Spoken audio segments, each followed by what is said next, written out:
Tracking and Accounting Coordinator, and Helen Carr, the Non-Point Source Coordinator at the Vermont Department of Environmental Conservation. Helen and Katie will summarize results from the Clean Water Initiative 2020 Performance Report, highlight progress towards achieving the Lake Champlain Restoration Plan, and introduce the Clean Water Interactive Dashboard. We will put in the chat links for everyone to explore the performance report and interact with the data using the online tools. This lecture will feature a 45-minute presentation with questions and answers at the end. You can ask questions at any time during the presentation using the chat. We will start by asking questions from the chat, and then if time allows, at the end, we'll allow people to unmute and ask questions out loud. If you would like to verbally ask a question, you can use the raise hand function, and we will call on you. At that time, you can unmute and speak. This lecture is being recorded and will be available on our YouTube channel after the event. Quickly, before we go into the presentation, I wanted to give a quick overview of the functions of Microsoft Teams meeting. This icon will turn your camera on or off. Here you can control your mute and unmute. Here's the raise hand function if you wish to speak. Here's the chat, so you can ask your questions. And this icon will give you more options, and you can turn on live captionings here. I'd also like to put in a plug for our next lecture in March. March 4th, 12 to 1 p.m., join us to talk about Vermont's Pay for Phosphorus program. The speaker will be Sonia Howlett, Agriculture and Water Quality Specialist with the Agency of Agriculture. Keep a lookout for more information on how to attend this event. I will now invite Katie and Helen to share their screen and begin their presentation.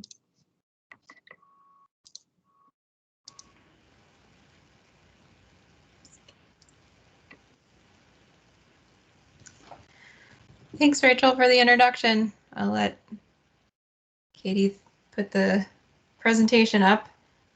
Looks like we're up, so I will jump in. Thanks, everyone, for coming to listen to the talk today. My name is Helen Carr, and I am here with my colleague, Katie Bockwoldt. We are with the Department of Environmental Conservation in the Clean Water Initiative program. Today, we're going to be talking to you about Vermont's clean water investments and results as reported on in the Vermont Clean Water Initiative 2020 Performance Report. Next slide, please. To give you just a brief outline of what we'll be going over today, I'll provide some background in Vermont's water quality. I'll provide an overview of the purpose and scope of the report. I will hand it over to Katie to talk about part one of the report, Vermont's clean water investments, and I will wrap up part two of the report on Lake Champlain's TMDL progress. And stay tuned till the end to hear about our new Clean Water Interactive Dashboard online tool. It'll be very exciting. Next slide, please. Okay, so to provide a little bit of background of Vermont's water quality, Vermonters value clean water because it provides access to safe drinking water. It supports recreation in the form of swimming, fishing, and boating, and it also fosters tourism to the state. While we know most of the waters of the lakes, rivers, and streams in Vermont are of high quality, they're safe for swimming and fishing, there are some waters that suffer from excess pollution, such as nitrogen or such as nutrients or sediment. For example, Lake Champlain suffers from an excess of phosphorus pollution, and this excess phosphorus can cause an imbalance in the lake, and it can lead to unsightly and sometimes harmful toxic algae blooms, as shown in the picture in the bottom here. These blooms can be potentially harmful to people and pets. So in order to try to mitigate some of these water quality issues that we have in the state, we have a series of clean water restoration plans throughout the state. These restoration plans are sometimes referred to as total maximum daily loads, or TMDLs. And they're called that because they identify the maximum amount of a pollutant that a water can receive and still meet water quality standards. So if we look at the map on this page, the area in dark green, kind of on the western side of the state, drains to Lake Champlain, where the pollutant of concern is phosphorus. So that is where the Lake Champlain phosphorus TMDL covers. Similarly in Lake Memphremagog in the upper right, I don't think you can see my mouse. Okay, I'll just describe. Lake Champlain in the upper right is also impaired for phosphorus. If we look to the eastern half of the state, in blue on the map, this side of the state drains to the Connecticut River and then eventually to the Long Island Sound. The pollutant of concern in the Long Island Sound is nitrogen. And similarly, nitrogen causes an imbalance in the ecosystem, and it can lead to low oxygen levels in the water, which is very harmful to aquatic life in those waters. Next slide, please. So in order to work towards mitigating some of these factors and work towards achieving TMDL goals, the state invests in clean water projects that aim to reduce nutrient and sediment pollution across all land use sectors. For example, in the agricultural sector, installation of conservation practices that reduce sources of nutrient and sediment pollution are targeted towards barnyard areas as well as agricultural farm fields. For example, if we apply cover crops, we can stabilize farm fields, or we can fund exclusion fencing for excluding livestock from waterways. In the natural resource sector, some of the projects include restoration and protection of our natural infrastructure. So that includes river channels, floodplains, lake shores, wetlands, and also forested lands. So for example, a project might be to conserve a river corridor using an easement, or to stabilize a lake shore that has been eroded.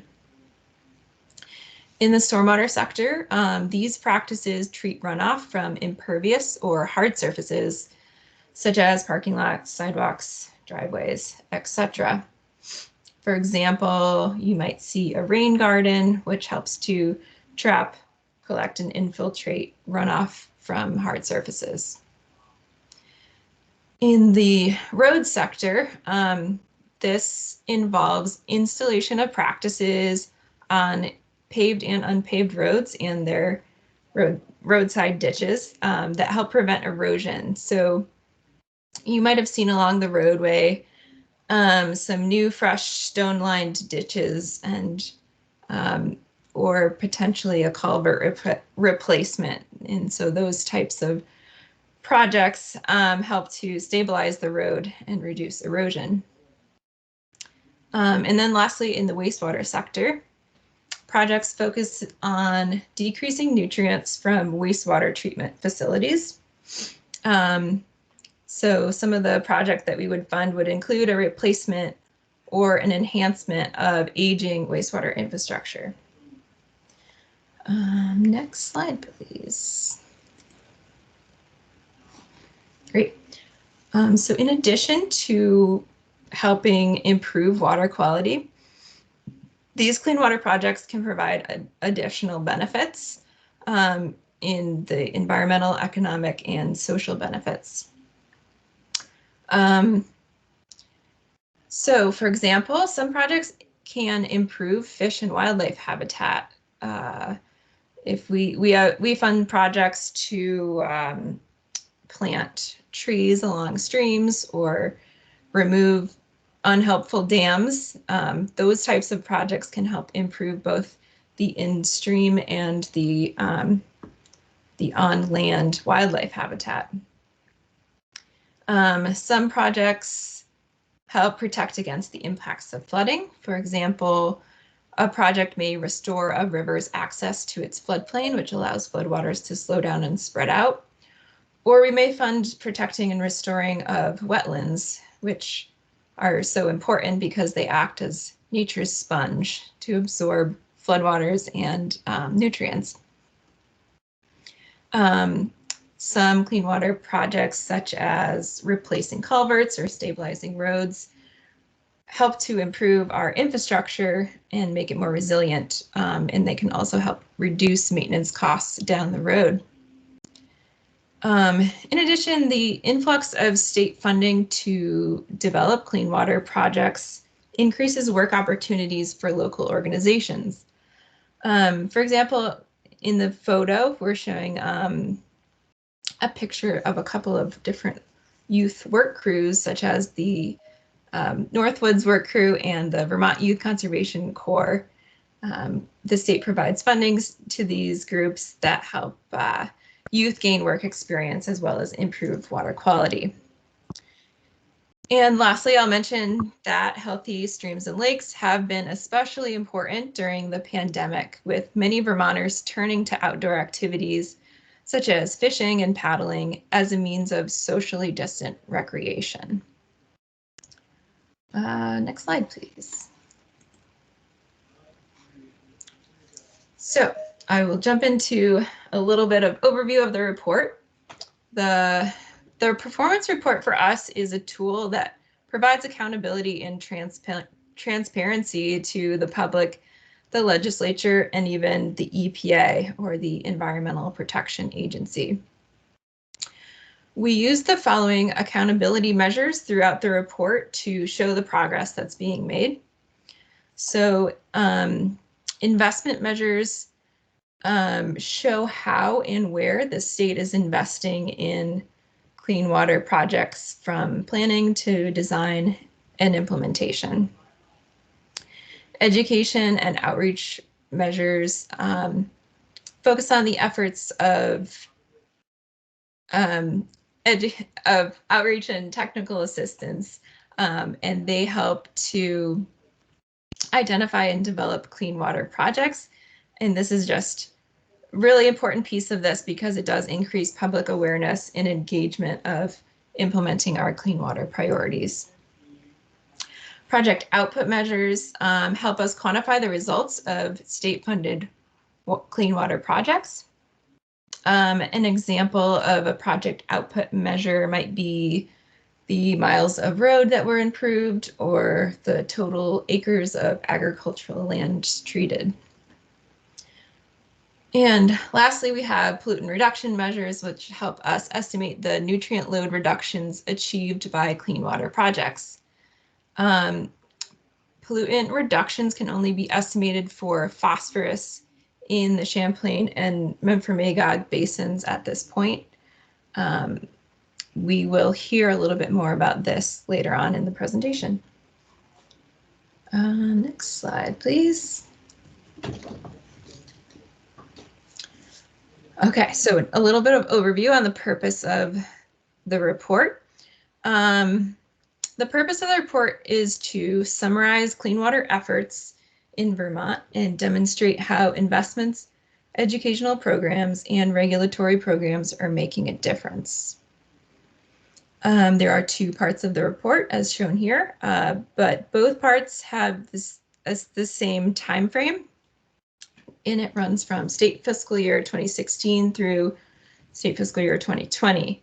Our state fiscal years are on a July 1st to June 30th cycle, so the data in the report cover July 1st, 2015 through June 30th, 2020.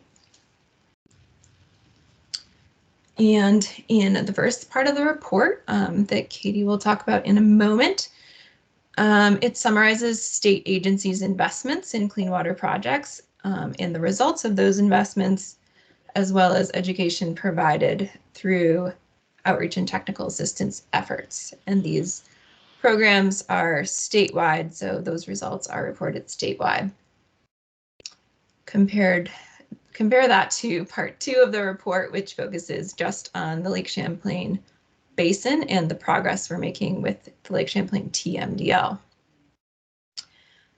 So this part of the report includes projects and activities completed through not only state funding programs, but also federal funding programs, as well as regulatory programs in the Lake Champlain Basin.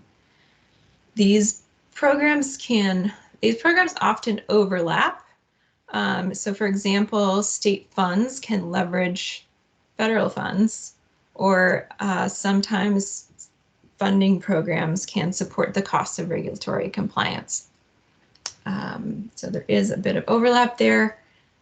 And with that, I will hand it over to Katie to talk about part 1 of the report. Thanks, Helen. So this section of the presentation will provide an overview of State of Vermont agencies' clean water investments and their results across the entire state of Vermont. And for more information on investments and results by watershed or by town, please see Appendix A of the report or the Clean Water Interactive Dashboard we discussed later. This slide summarizes the State of Vermont's clean water investments from state fiscal year 2016 to 2020. And State of Vermont investments are defined as dollars obligated, awarded, or loaned to clean water projects by State of Vermont agencies. And overall, from 2016 to 2020, $194 million were invested in clean water projects. Of those $194 million, $135 million were awarded through grants and contracts, while $61 million was awarded through low-interest loans provided through the Clean Water State Revolving Fund. These state investments also leveraged $70 million in local and federal funds, which were reported through State of Vermont grants and contracts, providing significantly more resources to clean water efforts in the state. There are many important trends in funding to note by land use sector and state fiscal year, as illustrated in the figure on the right. Most notably, you can see that investments are made across all land use sectors, including the wastewater sector, developed lands, natural resources, and agricultural sectors. There's also a cross-sector category displayed in blue that represents projects that may span multiple sectors. Since 2016, funding has significantly increased from $11 million in 2016 to over $58 million in 2020. And in state fiscal year 2020, the largest investments were in the agricultural and natural resources sector.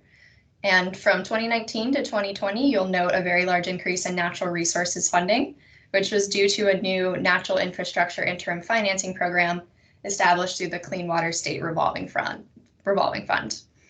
And this program provided $11 million in zero interest loans to provide conservation organizations and municipalities with access to capital to act on time-sensitive conservation opportunities with little to no interest.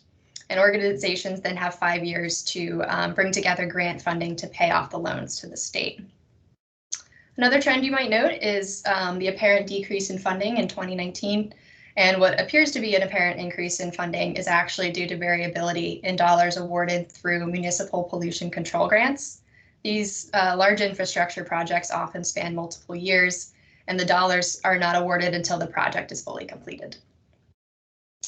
Lastly, over 80% of clean water investments are used directly for project implementation and construction.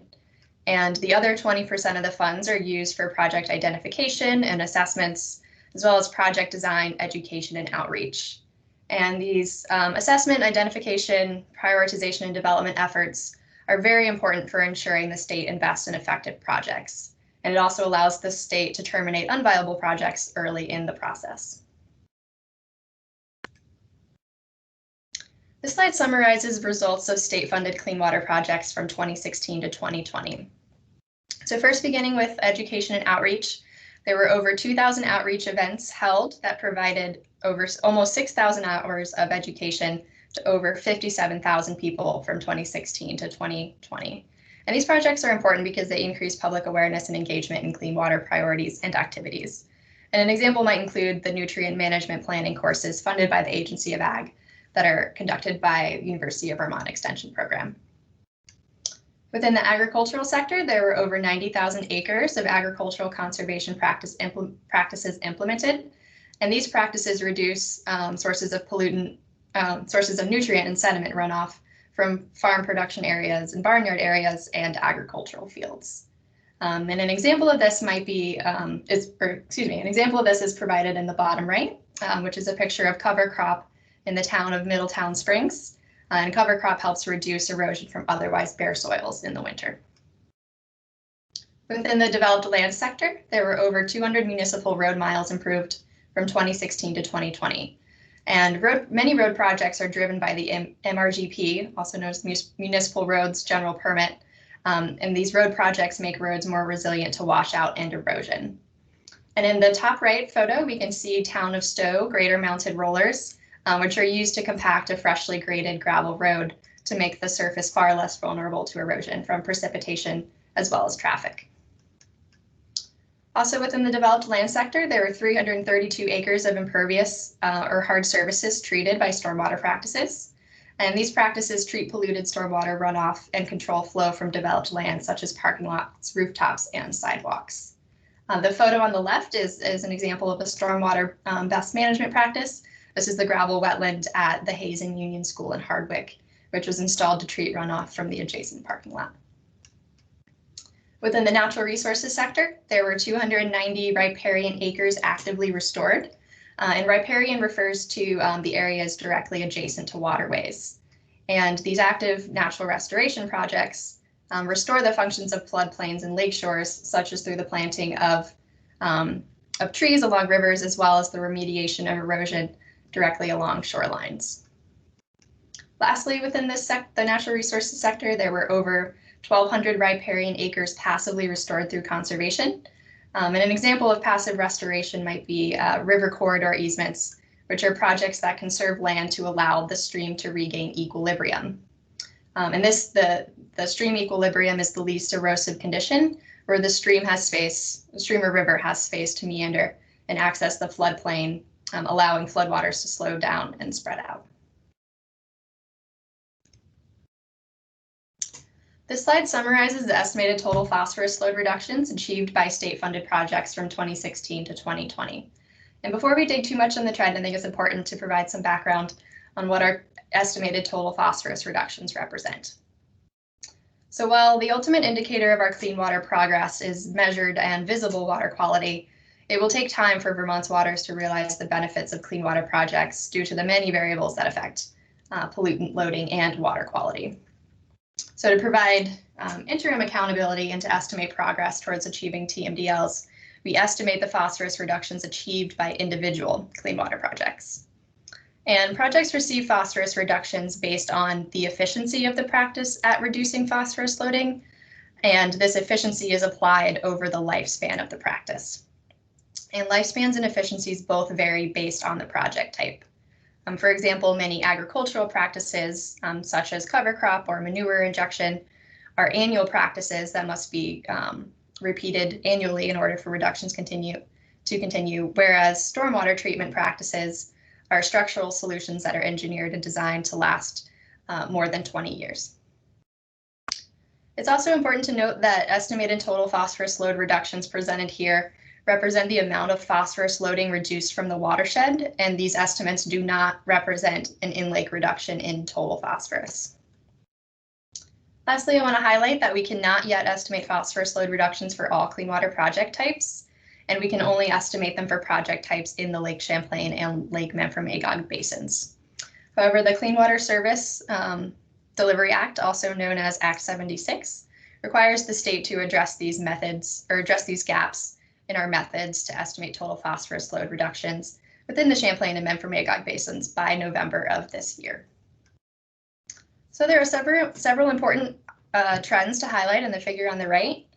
And for projects that we can estimate total phosphorus load reductions for, you can see the reductions have significantly increased since state fiscal year 2016. And you'll also notice that most reductions are resulting from the agricultural sector, shown in yellow, and this is due to a couple different reasons. Most notably, agricultural conservation field and pasture practices are highly cost-effective practices. And there'll be more on that in the next slide. It's also important to note the agricultural sector has our greatest ability to estimate phosphorus reductions as compared to other sectors, such as the natural resources sector, where we still have several gaps in our methods to estimate phosphorus reductions. Katie, I hate to interrupt, but I think some people are having some trouble viewing the slides. Would you be able to try and share your screen again? Sure. Thank you.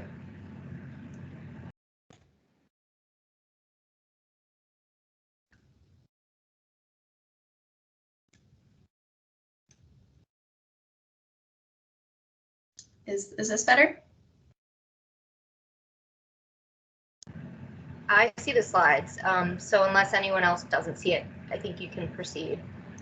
Okay, Thanks. Jordan. And lastly, on the agricultural sector, even though most of our reductions are resulting from this sector, many of these practices are associated with annual practices, which must be maintained annually in order for reductions to continue, such as manure injection, conservation tillage, and cover crop. It's also important to note that we expect other land use sectors to increase their phosphorus reductions in the coming years. For example, the ramp up of stormwater regulations, such as the municipal roads general permit and 3-acre permit, will drive significant reductions from the developed land sector.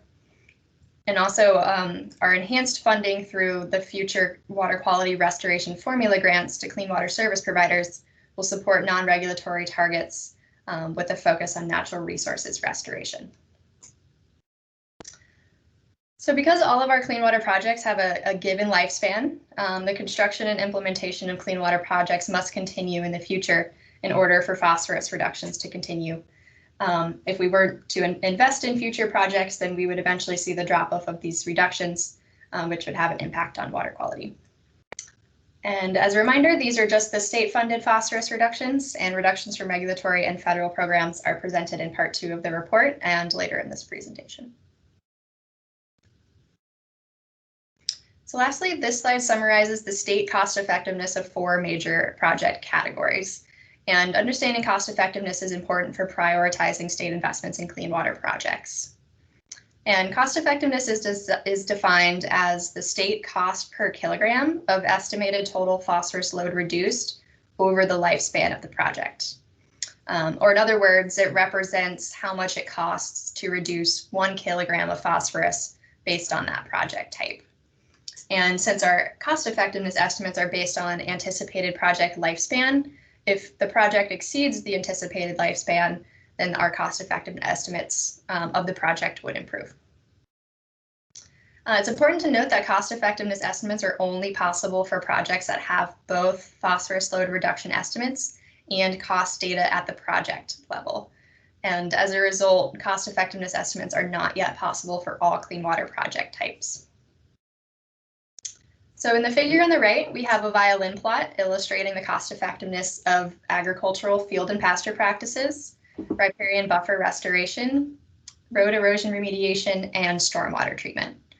Please note that wastewater projects, as well as agricultural production area compliance projects, are not included here because the phosphorus reductions for these project types are not estimated at the project level. The more information on violin plots at the right. Violin plots combine a box plot, which is shown with the black lines and rectangles, and a density plot, which is illustrated with the colored shapes. And the box plot shows the minimum, maximum, middle, and average cost effectiveness values, while the density plot shows the relative number of projects falling into each range of cost effectiveness. And you can note that wider sections of the colored shapes represent more projects than the thinner sections.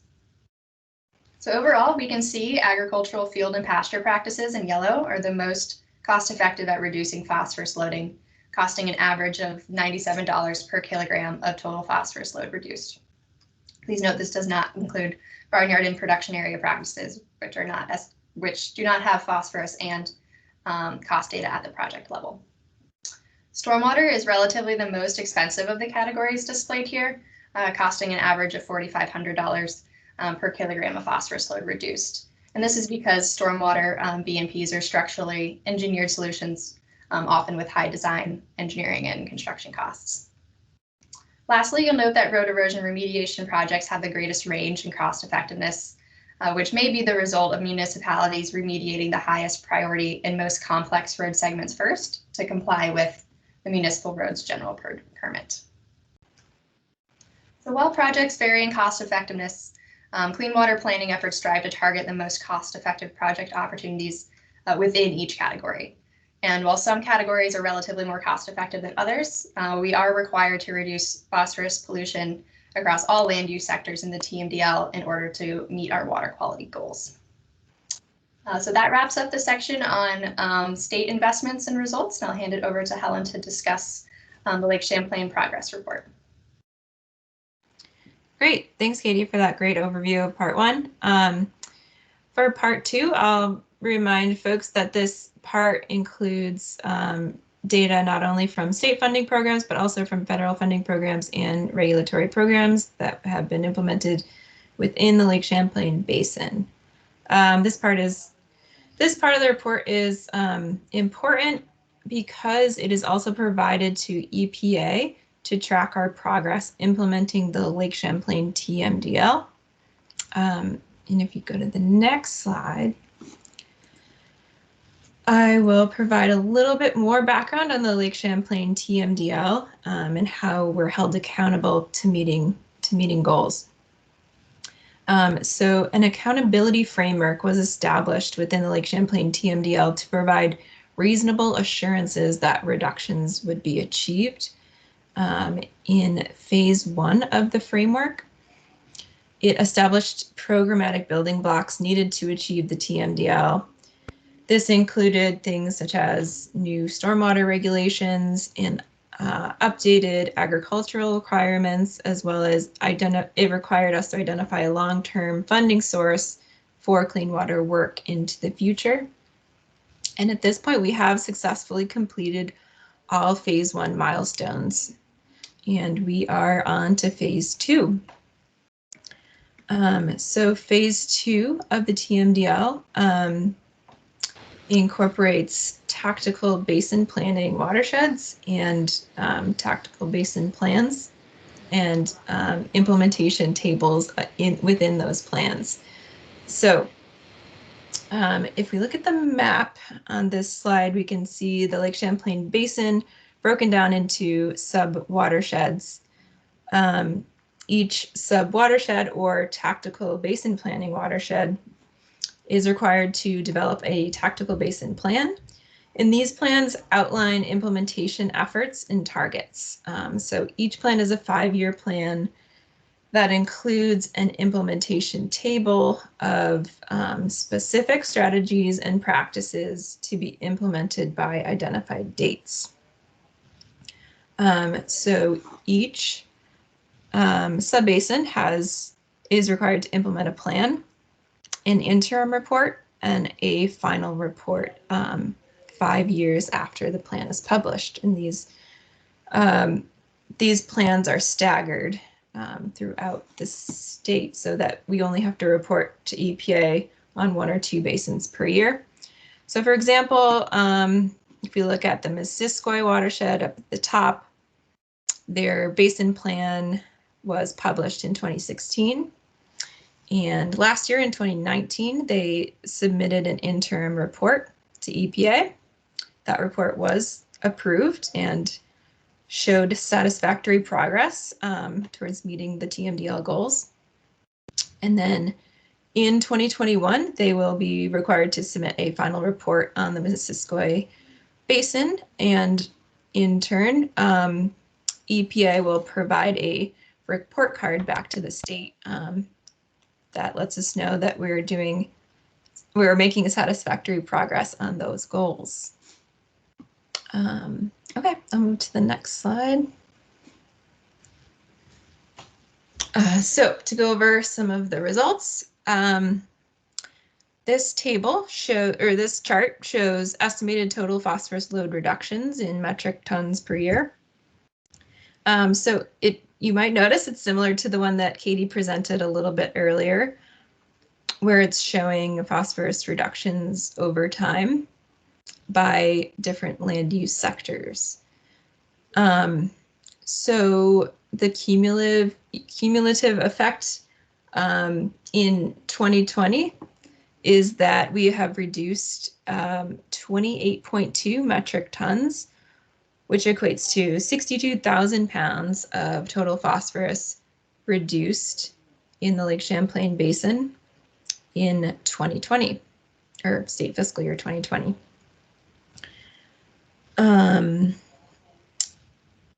It's pretty clear that most of these reductions come from the agricultural sector, and there's a couple of reasons for this. One being there is a high volume of funding that we get from federal funding programs such as the USDA, NRCS, or the Department of Agriculture Natural Resource Conservation Service.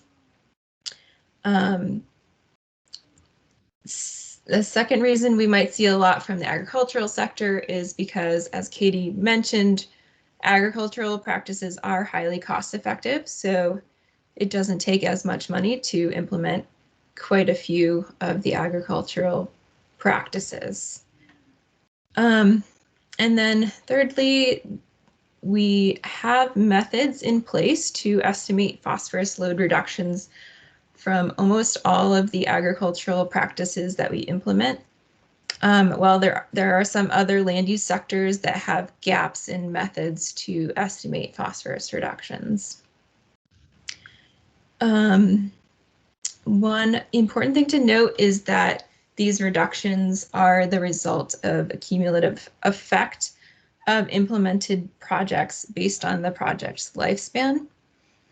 And many of the agricultural reductions in 2020 are associated with annual practices, meaning they have to be implemented each year. So this kind of shows that the level of effort that we're putting towards these projects does need to be maintained in order to maintain this progression in phosphorus reductions going forward. Okay, we'll jump to the next slide.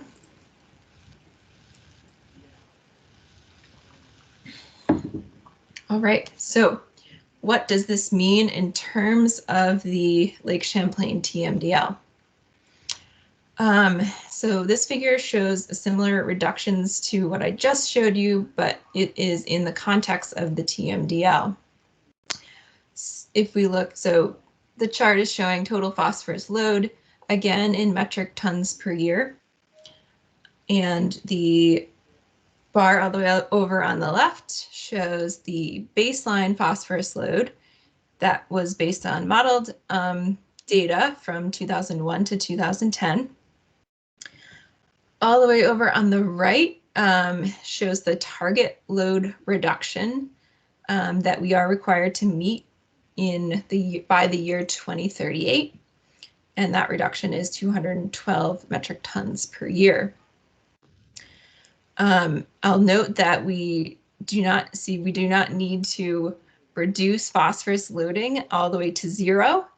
We just need to reduce it to a level that is acceptable to the lake to be used in a, well, yeah, in the lake will be able to handle a certain amount of phosphorus. So at this point, when we look at the phosphorus reductions so far, we have achieved 13% of the total required phosphorus reduction to meet the TMDL. So what does that mean? 13%, is that good or bad? At this point, we are in year 5 of a 20-year plan. 13% is actually where we would expect to be at this point. And we also believe that this is an underrepresentation of our progress for a couple of different reasons. One being that we still have gaps in the ability to quantify phosphorus reductions for all project types, but we are required to address those gaps this year. So we are working towards that. We know that regulatory and funding programs are ramping up to increase the pace of phosphorus reductions in the coming years. So, for example, we know with the municipal roads general permit, they're required to implement many of their road start ramping up their road implementation projects this year and moving forward. And lastly, we have now established a long-term funding source for Clean Water Fund and clean water efforts. And this will really help maintain our momentum in the progress moving forward. The next thing I wanted to note is these are estimates based on the projects implemented. They are not measured results in the Lake Champlain. This is, we know that it's important to track and account for our efforts, our level of effort on the ground, but we know this does not necessarily reflect the conditions in the lake. There are a few reasons why these, our estimates and the actual conditions are not going to be the same. For example, there are some external factors that affect our TMDL progress. One being climate change. So it increases the frequency and intensity of storms, as well as increasing lake temperatures. And these things provide an excellent conditions for cyanobacteria to bloom, actually. So that is something we are working against. In addition, we have seen a gradual decrease in the amount of forested land in Vermont. And we know that the conversion of forested land to other land uses, such as agriculture or developed lands, are less protective of water quality.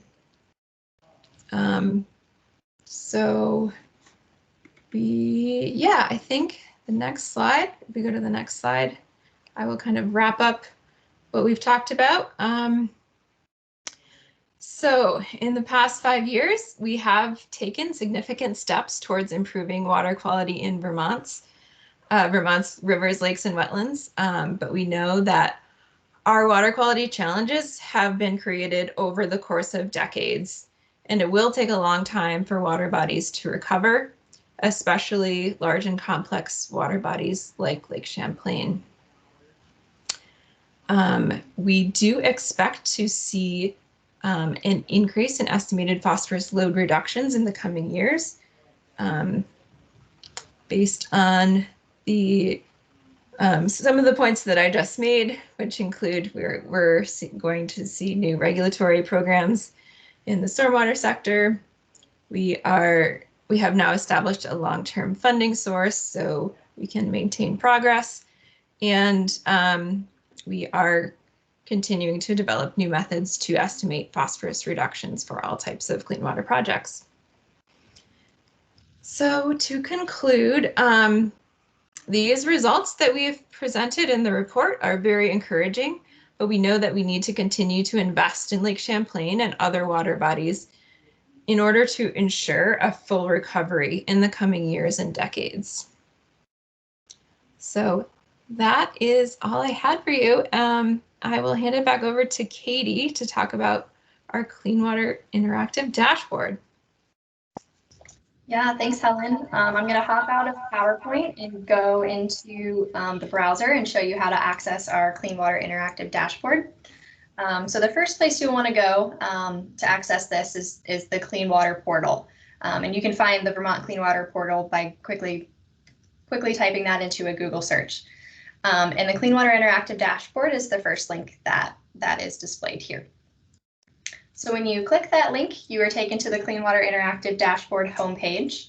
And the Clean Water Interactive Dashboard is a data visualization tool that we built using Microsoft Power BI that allows users to filter and customize all of the data presented in the report that we have just discussed. So we have data report pages developed for clean water investments, as well as project development output measures, phosphorus reductions by tactical basin plan, phosphorus reductions by lake segment basin, as well as project cost effectiveness. And I will walk you through the data presented in each of these pages quickly, but before we do that, I do want to note there is also a help page. If at any point you have questions about the tool or how to use it, please feel free to check out this page that might help answer some of your questions. So starting first with clean water investments, this is all the data that you can access through the link on the home page.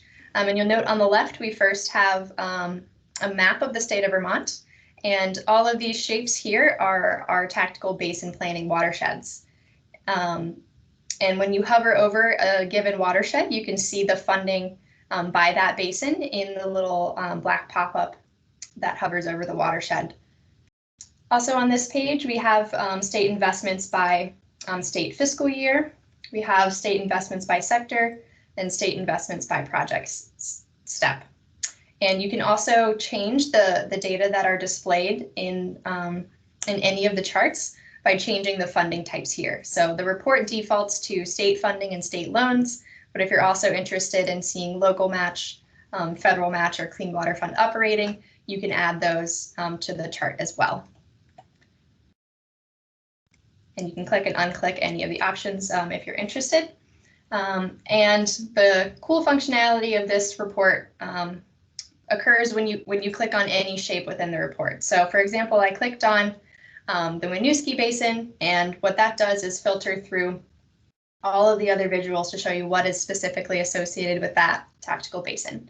You can do this either for one basin or for multiple basins, and to do that you hold Control and then you click on all of the shapes that you are interested in. So say you just clicked through a bunch and you've selected a lot of data, but you want to return to how the report was originally viewed. So to do that, you can just click anywhere outside of any of the visuals, and the entire report will reset.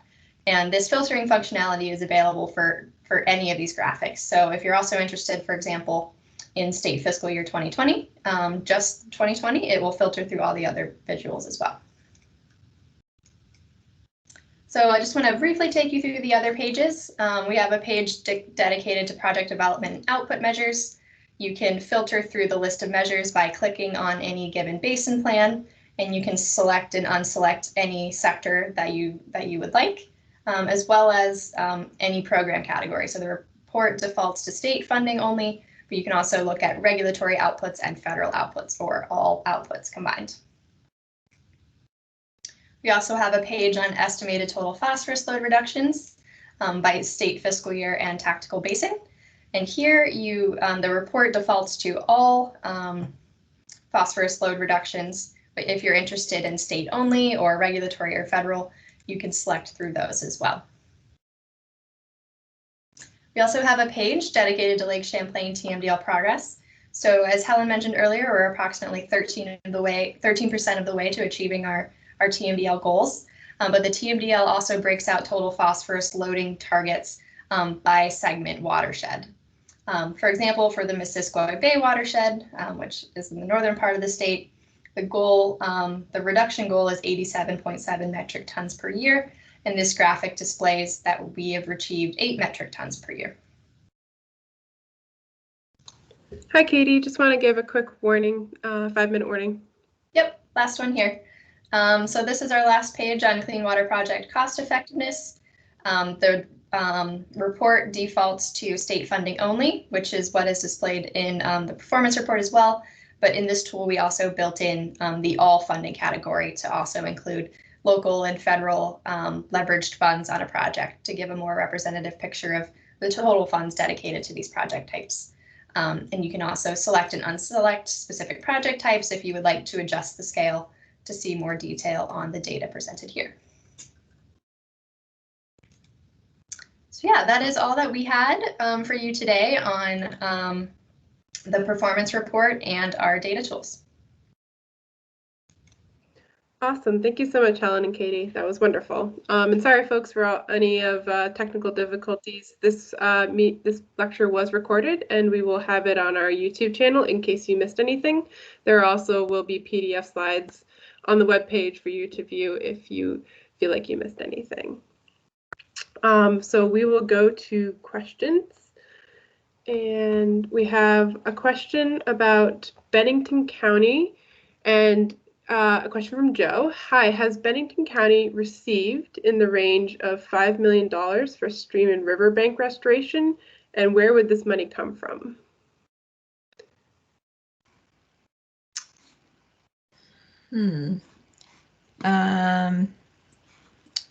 I guess we didn't specifically present on how much funding was received by county. So I wonder if he was looking at the tool. I'm not sure what he was referring to. If you're interested in exploring specific projects and funding in a town, I recommend checking out the Clean Water Project Explorer, which is also available on the Clean Water portal.